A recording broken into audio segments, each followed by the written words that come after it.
Bu meni eng og'ir kunlarim deb o'ylarsiz? Yo'q.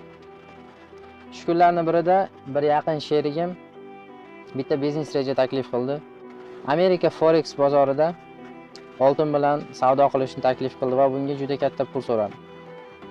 Meni shu paytda ko'p odam tanirdi, ko'p odam ishonardi va men 10 ga yaqin odamlardan 150 ming dollar atrofida pul oldim. Va hamma pulni biz Amerika fond bozorida oltin bilan savdo qilishga tikib yubordik. Bu halol kasb, treyderlik halol, lekin har qanday biznesga kirishdan oldin uni ilmini chuqur o'rganib ko'rish kerak ekan.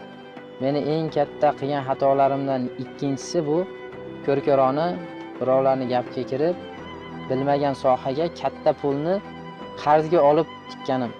Meni asosiy maqsadim mayda-chuyda qolgan qarzlarni yopib yuborish edi.